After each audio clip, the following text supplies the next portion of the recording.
आम्ही सर्व स्वामीभक्त परिवाराच्या वतीने डोंबिवली येथे स्वामी समर्थ पुण्यतिथी सोहळा उत्साहात पार पडला।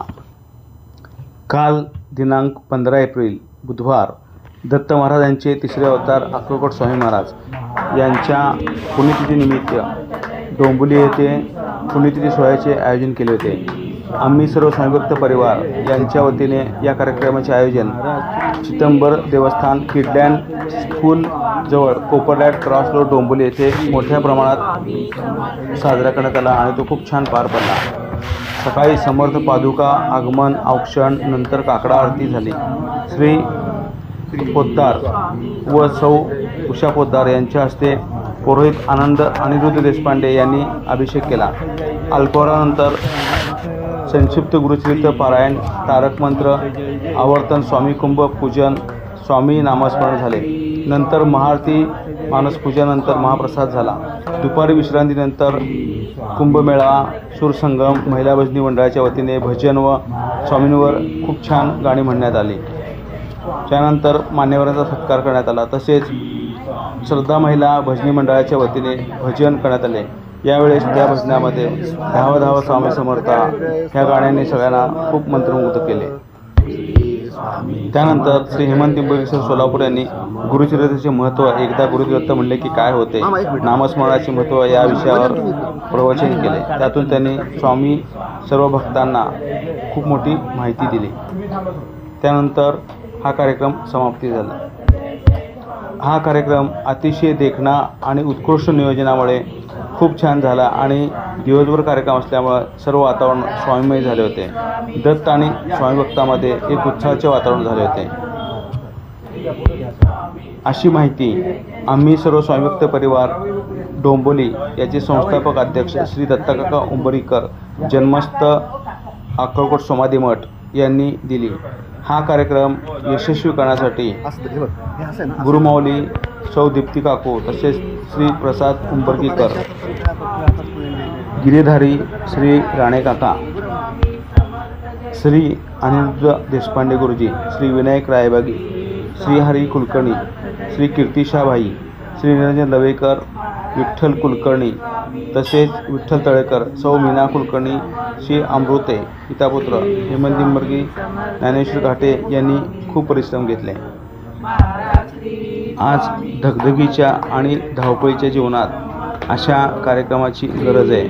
कारण का तर धगधगीच्या अशा जीवनामध्ये अशा कार्यक्रमामुळे मनाला एक समाधान आणि शांती मिळते असेही काही लोकांनी बोलून दाखवले। हा तुम्ही फोटो काढा आडवा काढा म्हणजे बातम्याला येईल। हां तुम्हाला अशाला फोटो का त्या फोटो काढता माझी व्हिडिओ चालू आहे।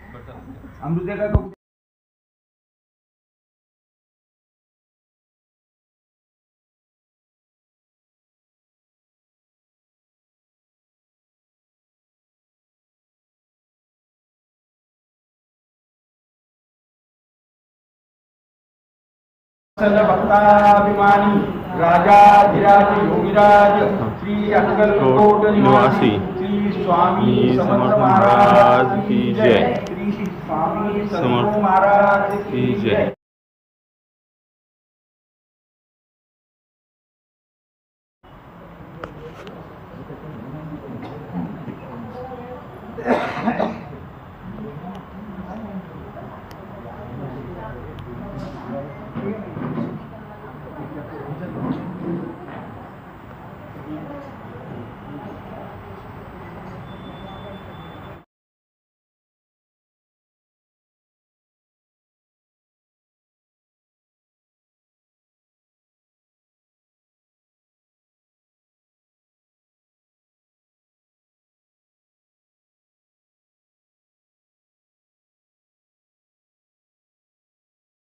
कामना पूर्ती जय देव नमो पीतांबर परिमल वंदना सरसुंड वक्रतुंड त्रिनयना राजमाता वक्तारी सदना संकटी पावावे निर्वाणी रक्षावी शिवर वंदना जय देव जय मंगलमूर्ती होती मंगलमूर्ती दर्शन मात्रे मन कामना पूर्ती जय देव नाथ मूर्ति दर्शना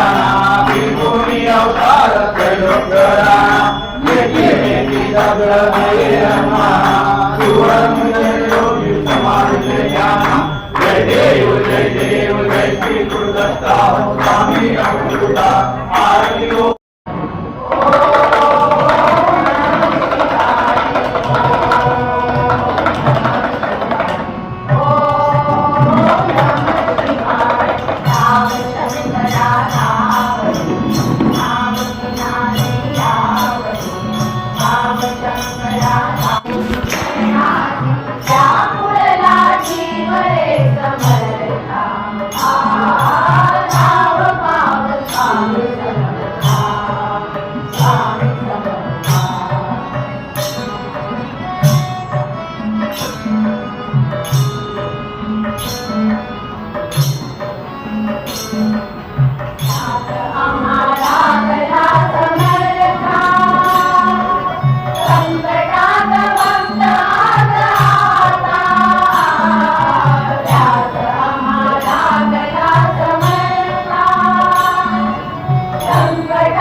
जेव्हा सकाळी कामाला गेलेले असतात तुमचा बरोबर असतो रात्री अशी अवस्था आहे.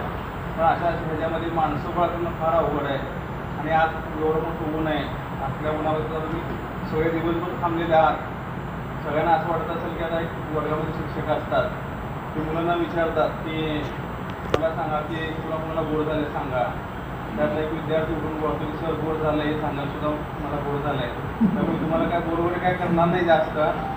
आणि काका म्हणले की कमी वेळामध्ये थोडंसं जरा हे करा म्हणले. कमी वेळामध्ये मी थोडक्यात हे करत सांगतो मी. आता अवधूत चिंतन श्री गुरुदेव आपण म्हणतो आपण. मग आता अवधूत म्हणजे काय तर काही जे आहेत आपण म्हणतो मध्ये माया म्हणून उत्सव त्याचं निष्ठा करणे आपण अवधूतचा उच्चार जेव्हा करतो ते नष्ट होतात. आणि 3 मुखी 6 हात दयाची माझा दंडवत म्हणजे दत्त महाराज. दत्त महाराजांचा जन्म कसा झाला असेल तर बऱ्याच जणांना माहीत आहे. काही जण गुरुचित्र वाचतात काही जण वाचत नाही. तर माता अमुसया आणि अतिऋषी ते राहत होते आणि ती खूप चांगली पतिव्रता होती. माता अमुसया खूप पतिव्रता होती की बस. आणि तिची चर्चा ब्रह्मदेव सूर्यदेव यांच्याकडे गेली आणि नारद मुनीने कौतुक केलं होतं किती पतिव्रता आहे असं तसं म्हणून. त्यावेळेस पार्वती आणि लक्ष्मींना खूप राग आला होता की त्यांनी काय केले की ब्रह्मा विष्णू आणि महेशांना हिंदू पतिव्रता भंग करण्यासाठी पाठवलं त्या आश्रमामध्ये. पाठवल्यानंतर मग माता अमुसयाकडे आले आणि म्हणजे की एवढी मोठी पतिव्रता आहे आम्हाला हे करायचं आहे आम्हाला काय तुझ्याकडे भिक्षा पाहिजे आम्ही म्हणते. ती म्हणजे ठीक आहे तुम्ही एवढं. आणि मी माझे पती तर खूप मोठे हे भाग्यवान आहेत आणि सगळ्यांचं करतात त्यांचं सगळं मोठं करणे त्यांनी जर आलं तर त्यांना काय वाटलं म्हणून तुम्हाला जे म्हणत तुम्ही तुमची आज्ञा पाहिजे त्याने मी ते आम्हाला तुम्ही विवश करून आम्हाला हे करणं होते काय भिक्षा वगैरे घालायची. ती म्हणते ठीक आहे मग ते स्वयंपाकघरात जाते माता म्हणते आणि प्रार्थना करते की हे काय महाराज असं तसं म्हणल्यानंतर ते 3 बाहेर जेव्हा येतात 3 मुलं लहान होतात ते त्या लहान मुलांना परत हे करते. मग ते त्यांना खरंच आश्चर्य वाटतं की एवढं आणि ते आत्रे ऋषी पण येतात आणि मग ते म्हणतात की आता मी जातो. तर ते म्हणते की तुम्ही तसं लहान मुलाप्रमाणे माझ्याकडे आलात तशाच मुलाप्रमाणे माझ्याकडे राहा. आणि ब्रह्मा विष्णू हा महेश जो आहे म्हणजे ते दत्त महाराज हे आमच्याकडे पाहिजे. आणि तिथे दत्त महाराज जन्म झाला. मग आता दत्त महाराजांचं जन्मानंतर दत्त महाराजांचे 3 अवतार काही लोकांना माहिती आहे काही लोकांना माहीत नाही. पहिला होता श्रीपाद श्रीवल्लभ आंध्र प्रदेश पिठापूर.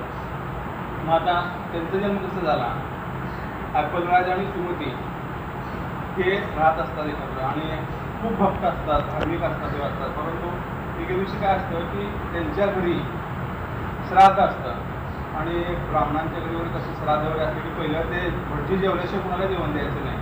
त्यावेळेस दत्त महाराज भूक घेतात आणि येतात त्या दारामध्ये आणि मला भूक लागली मला जेवण असं काय तर द्या म्हणतो भटजी वगैरे. मग त्या सुमती मातेला ते वाटतं की खावत नाही काय करायचं. ती म्हणते ठीक आहे. ती काय करते तर भटजींना जेवायचं अजून चालू व्हायचं अजून त्याच्या अगोदर ते ताट आणून त्यांना खाऊ घालते. त्या महाराजांना खूप बरं वाटतं, ते प्रसन्न होतात.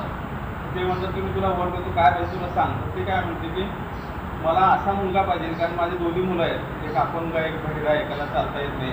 मला तुमच्यासारखाच मुलगा पाहिजे, माझ्याकडे असे जरी प्रार्थना करते. त्यावेळेस म्हणतात ते तथास्तु आणि तिथे श्रीपाद शिवलाबांचा जन्म झाला, म्हणजे श्रीपाद शिवलाबांचं जन्मस्थान. श्रीपाद शिवलाबांचं जन्मस्थान झाल्यानंतर मंजेवरी होती 16 वर्षी. मंजेवरी झाल्यानंतर मग ते म्हणतात की आता मला जायचं आहे, धर्मसंग्रह वगैरे करायचा आहे. तर आई म्हणते की तू लग्न वगैरे कर, हे कर. ते म्हणतात की नाही मला धर्मसंग्रह करायचं. तर ते असं म्हणतात की शरीराने आणि नित्याने अमर कोणाचं मला उत्तर सांग. त्यावेळेस ते म्हणते की कोणच नाही आहे, मला जायला पाहिजे.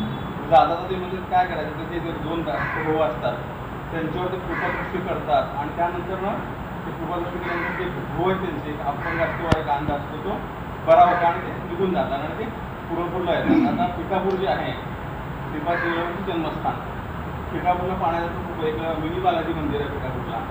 त्यानंतर कुकुटेश्वर मंदिर आहे, पादगया तीर्थ आहे. पादगया तीर्थ म्हणजे तो राक्षस असतो, गयासूर नावाचा राक्षस.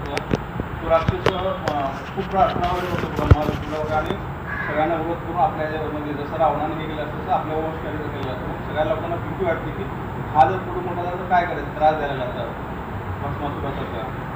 सगळेजण विचार करतात आणि शक्य लढ होतात एकत्र ब्रह्मा विष्णू आणि महेश आणि काय म्हणतात की आपण यज्ञ करूया. मग त्याला म्हणतात की आम्हाला यज्ञ करायचा आहे, पण आम्हाला अशी यज्ञ करण्यासाठी चांगली जागा कुठे मिळत नाही आहे, काय करायचं.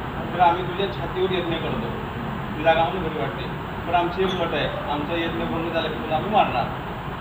ते गयासूर अक्षर म्हणजे ठीक आहे. मग यज्ञ वगैरे करतात. मग पहाटेच्या वेळेस ब्रह्मा काय करून कुकुटेश्वर धारण करतो आणि आरवतो, भंग होतो आणि त्याला मारतात. त्याचं धड जे आहे ते दक्षिणेकडे आणि पाय जे आहे ते तिकडे पिठापूरला आहे. मग तिकडचं जे असं की आपण हे करतो त्र्यंबकेश्वरला, नाशिकला पितृदोष, मातृदोष, नागपडी वगैरे जे करतात ना, खूप लोक येतात 15,000 20,000, पण तिकडचे खर्ची आहेत 750 ते 800 करतात ते. असं मध्ये तळ आहे आणि त्याची आख्यायिका अशी आहे की तिथं श्रीपाद शिवलाबांचे वडील पूजा करत होते आणि त्यांना म्हणजे तूप आणले आपल्याला लागायचं आहे. श्रीपाद शिवलाबांनी तूप नाही कसं काय, तुम्ही काय केले ते तांब्या घेतले, त्यात बुडले, तिथपर्यंत जाईपर्यंत त्याचं रूपांतर तुपामध्ये झालं होतं. त्यामुळे ते पादगया तीर्थ आहे, खूप पाण्यात मोठ्या प्रकारचं छान आहे. आणि वरती कुकुटेश्वर मंदिर आहे, तिथं विष्णूचं पाऊल आहे. त्यानंतर पिठापूरमध्ये अजून पाण्याचं मिनी बालाजी मंदिर म्हणून एक आहे. आणि अनगालक्ष्मी मंदिर आहे येताना आपण तिथं. अनगालक्ष्मी म्हणजे दत्त महाराजांचं लग्न झालं. आत्तापर्यंत आपण दत्त महाराजांची मूर्त्या बघितल्या, फक्त दत्त महाराज एकटेच आहेत, पण तिथं दोघांची मूर्ती, दत्त महाराज आणि अनगालक्ष्मी दोघांची मूर्ती आहे ती पिठापूरला पाण्याचं आहे खूप आहे. आणि ह्याच पाहायला 2-3 दिवस लागतात. हा दत्त महाराज आणि श्रीपाद शिवलाबांनी काय केले, तुळपूरला आले, धर्मसंग्रह करत करत तुळपूरला त्या नदीमध्ये अंतर्धान पावले आणि त्या नदीमध्ये शिळा जे आहे त्या शिळेवरचे अजून दिसतात. हा दत्त महाराजांचा पहिला अवतार झाला. दुसरा अवतार नरसिंह सरस्वती, जन्म लाडकरंजा. मग नरसिंह सरस्वती महाराज फिरत आले आणि अक्कलकोटला ह्याला आले, गाणगापूरला आले. मग गाणगापूरला आल्यानंतर मग त्यांचे 4 शिष्य होते. महाराज म्हणले मी आता निघून चाललो म्हणले. ते सगळे बाकीचे लोक वगैरे काय म्हणले की तुम्ही सगळं हे केलं आहे, कारण कसं असतं की गाणगापूरमध्ये घडलेली घटना आहे, तुमच्यामध्ये पण आहे माझ्या वाटते. त्यामध्ये असं होतं की एक व्यक्ती होता, समोर असं संन्यासी होता, साधू सांगतात, आणि एक मनुष्य मृत्यू होतो. मृत्यू पावल्यानंतर बाकीचे लोक काय करतात, त्याला घेतात आणि ते देतात. ती एक महिला काय म्हणते, ठीक आहे तुमची इच्छा, पण जो कोण संन्यासी आहे त्याला मला एकदा भेटायचं, तर तुम्हाला काय करायचं करा. तिथे घेऊन जातात. ते संन्यासी बघतात, म्हणजे महाराजच असतात. मग ती म्हणते की तुम्ही तर मला 4 दिवसापूर्वी आशीर्वाद दिला होता सौभाग्य, हे काय. मग असं साधेमध्ये कुठे आहे तो, ते काय येत आहे काढ म्हणते. महाराज त्याच्यावर कृपादृष्टी करतात आणि ते उठून बसतात. उठून बसल्यानंतर मग थोड्या दिवसात ते विचारते की तुम्ही असं कसं केलं, तर एवढी तुझी श्रद्धा होती माझ्यावर आणि नवऱ्यावर, त्यामुळे मी त्याच्या पुढच्या आयुष्याची 10 वर्ष मी मागून घेतले आणि ह्याला पुन्हा हे केलं. ही गाणगापूरमध्ये घडलेली घटना आहे. जेव्हा श्रीपाद नरसिंह सरस्वती महाराज निघून चालले होते, जाताना लोकांनी तुम्ही जाऊ नका, आमचं कसं व्हायचं. तर तेव्हा महाराज काय म्हणले, मी जरी गेलो तरी माझ्या निर्गुण इथं पादुका आहेत आणि दररोज 12-12:30ला मी कुणाच्याही रूपात येणार आहे. त्यामुळं 12-12:30 तुम्ही गेला तर तुम्ही कुठल्याही घरामध्ये जावा, पादुकी मागायला गेलं तर तुम्हाला काय तुम्हाला देणारच. तुम्हाला तसंच पाठवणार नाही. हे तिथे आश्रमिक आहे कांडगाव नरसिंह महाराजांचे निर्गुण पादुका. आणि तिसरा अवतार जो आहे, तिसरा अवतार म्हणजे आपले अक्कलकोटचे स्वामी महाराज. आता ह्या दोघांचा जन्म झाला होता, श्रीपाद वल्लभांचा आणि नरसिंह सरस्वतींचा, परंतु त्यांचा जन्म झालेला कोणाला माहीत नाही. औदुंबरला एक पादुका आहे, त्यानंतर नरसोबावाडीला एक पादुका आहे, मनोहर पादुका आहे, विमल पादुका आहे.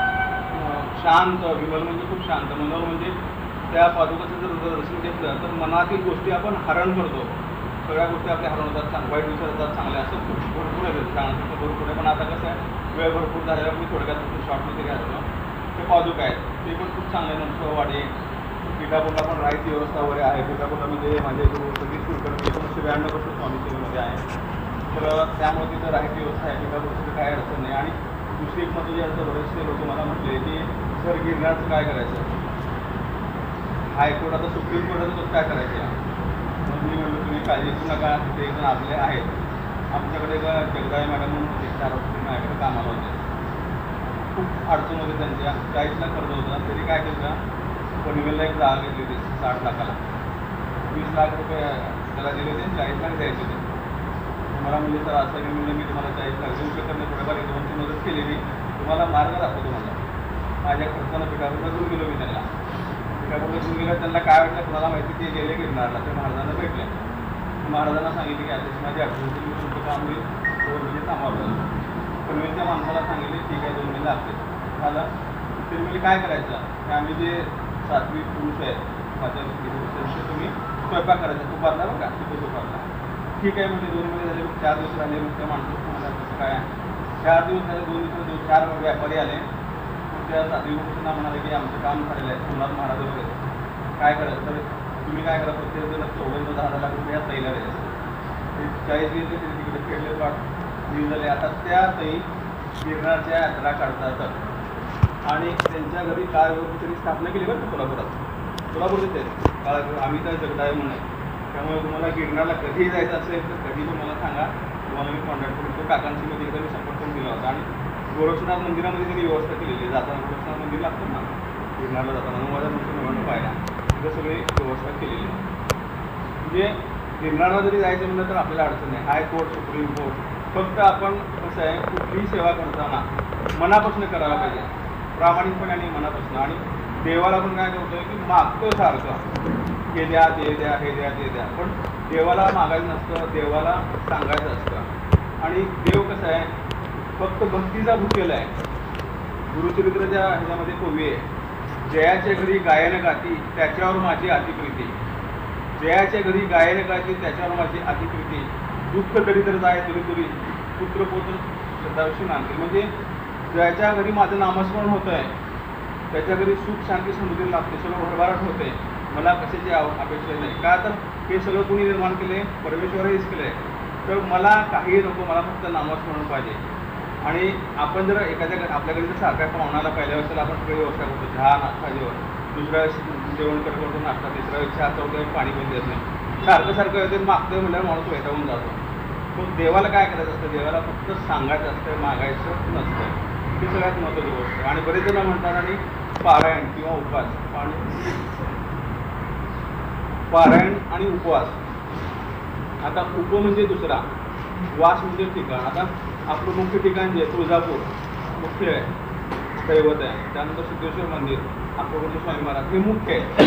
पण आपल्या घरामध्ये त्यांचं जे मंदिर असतं ते उपवास असतं, विचार करतात मला जमत नाही, मी वारीला जाणार. आल्यानंतर का बरं नाही, मी वारीवर परवा झालो. म्हणजे दिवस 365 पैकी एक दिवस जातात वारीला, 365 प्रचारात जातो. म्हणजे काम किती, तुम्ही प्रचार किती करता. देवाला असलं आवडत नाही आहे. आणि देवाला अशी माणसं आवडतात की निस्वार्थी माणसं आवडतात, स्वतःसाठी कोण जगत नाही, दुसऱ्यासाठी जगणारे माणसं आवडतात. आणि महत्त्वाची गोष्ट म्हणजे दुसऱ्याला आनंद देण्यामध्ये खूप आनंद असतो. आता अक्कलकोटचे स्वामी महाराज आलेले आहेत, तर अक्कलकोटला थांबलेले आहेत. ते पहिल्यांदा अक्कलकोटला गेले की खंडोबा मंदिर आहे. खंडोबा मंदिरमध्ये अक्कलकोटचे स्वामी महाराज 12 दिवस होते आणि वटवृक्षाच्या खाली तिथं थांबायचे. मग श्रद्धा आणि भक्ती कशी असावी, मागापुढे एकदा मी बोललो होतो. एक शिष्य असतो, स्वामींना रोज असं भेटायला जातो. स्वामी नेहमीच म्हणतात त्यांचं वाद जास्त घेऊ नको, तू तुझ्या पाठीशी आहे, तुझ्यासोबत असं म्हणत असतात. तसं म्हणतात मग तो शिष्य म्हणतो की तुम्ही तेच म्हणता आम्हाला कंटाळा आला आहे. मी कसं ओळखायचं तर स्वामी म्हणतात की ज्यावेळेस एखाद्या पाऊस पडत अडचणी चिखल गमला असेल फुटला असेल किंवा जीवन नको झालेलं असेल त्यावेळेस तू म्हणशील की मला आठवण काढशील त्यावेळेस तू तुझ्याबरोबर असेल त्यावेळेस मी तुझ्याबरोबर असेल 2 पावलं तुझी असतील 2 पावलं माझी असेल मागं पण एकदा बोलताना बोललेलं आहे. ठीक आहे काही दिवस जातात पाऊस पडतो हा कमतो तो वैतागून जातो. वैतागून गेल्यानंतर म्हणतो आता हे जीवन नको म्हणतो तुझी बघतो तर 2 पावलं दिसतात रागाला जातो चिडतो माझं म्हणतो काय तुम्ही मूर्तीकडे कधी अयोग्य सांगताय की तुम्ही सोबत आहे 2 पावलं 4 दिवस तुम्ही नव्हता स्वामी म्हणतात अरे बाळा मूर्खा तू वेळा आहे तू जमला होता तुला चालता येत नव्हता म्हणून मी तुला माझ्या खांद्यावर घेतलं होतं आणि म्हणून ती 2 पावलं तुझी नव्हती 2 पावलं माझी होती. म्हणजे श्रद्धा कशी असावी दृढ श्रद्धा पाहिजे. एखाद्याने सांगितलं हे करा म्हणलं की हे करा म्हणायचं रस प्या म्हणलं की रस प्यायचं रसच प्यायचा विषय ऊस कुणाचा आहे गुळा कुणाचा आहे शेती काही विचारतं. म्हणजे महत्त्वाची गोष्ट तुम्ही जर काही सांगितलं आज प्रकरण आपण बऱ्याचशा बातम्यावर आपण बघतो आणि सगळ्यात महत्त्वाची गोष्ट म्हणजे काय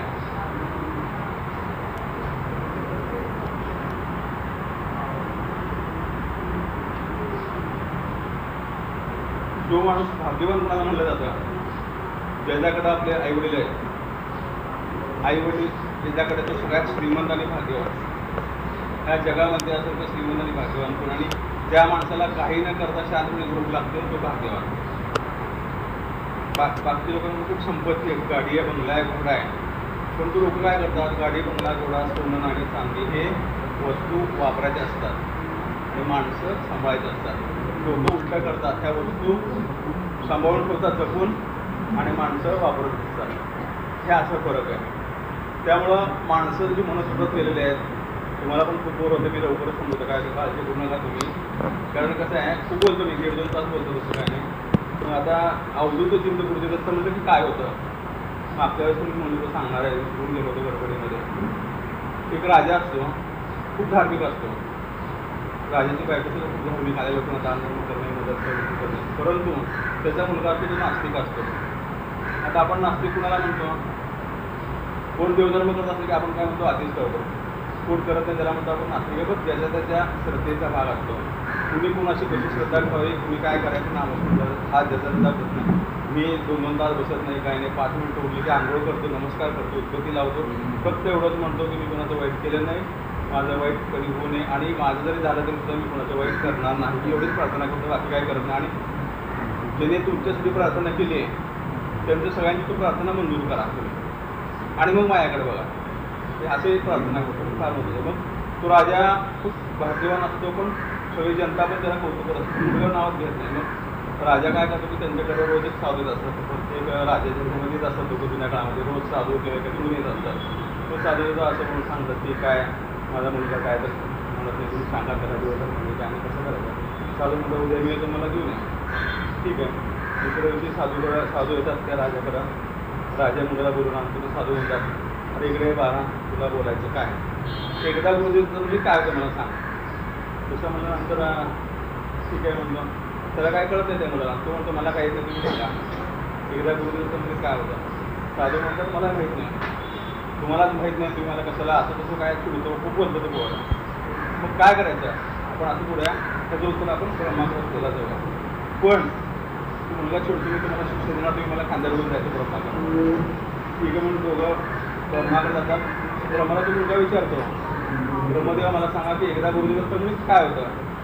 ब्रह्मदेव इकडे पाहतात हसताना म्हणतात त्याचं उत्तर मला माहिती नाही तुम्ही सगळे फसवेत मानतात तुम्ही काय करता पालखी करायची मला पालखीमध्ये गोष्टी घेऊन जायचं पहिलं उत्तर कुणाकडे जायचं आपण विष्णूकडे जाऊ म्हणतो परत नाही सगळे मिळून विष्णूकडे जाते.